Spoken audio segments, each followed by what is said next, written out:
This section, if I can muddle through it, will be immediately after the saxophone improvised courses straight through to the end of this movement.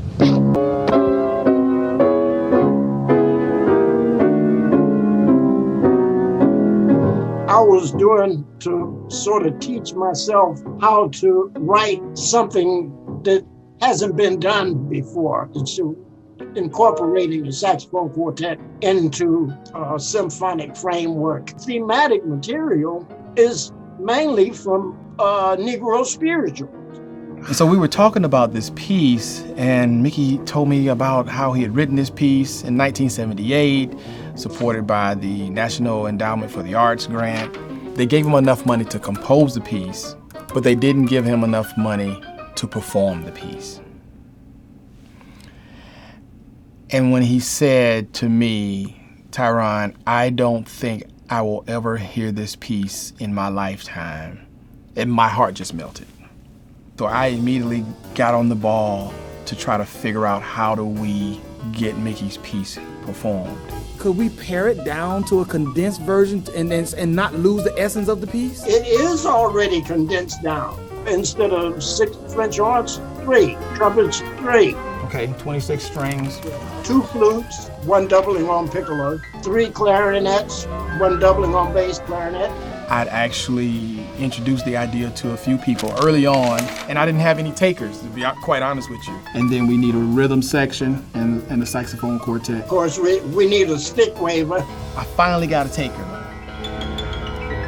Alejandro William, the conductor of the Bloomington Symphony Orchestra. He wants it to push and pull. I keep doing that because it's like, Yeah. yeah. Well, the it's harp here. Yeah. Yeah. Then he goes back to the Yeah.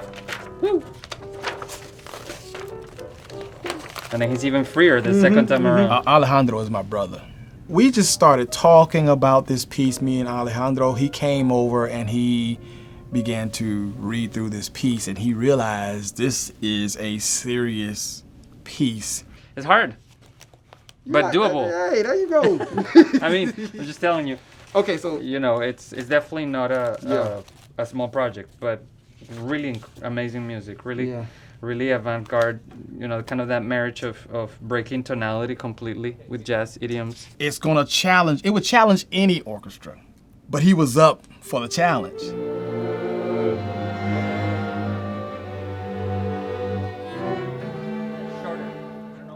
And you make me think, so many composers that didn't live to see their pieces performed and didn't live to see them become so important and so appreciated.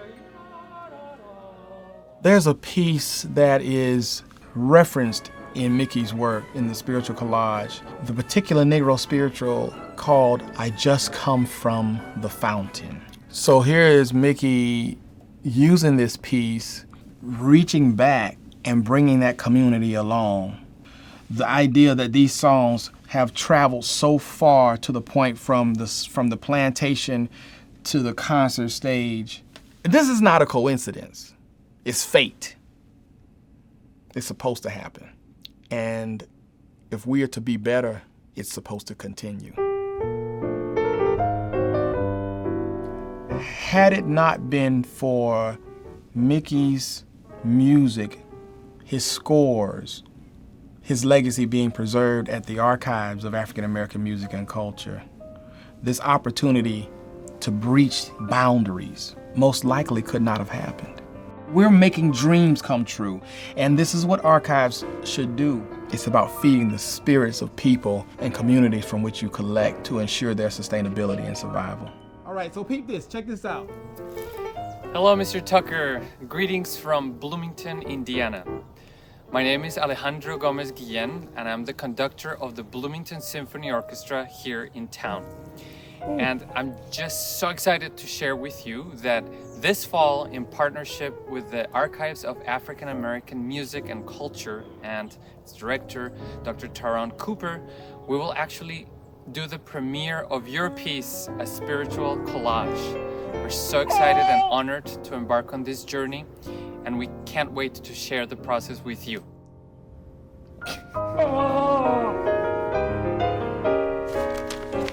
Hey, dude, guess what? Guess what? What? You just made my life.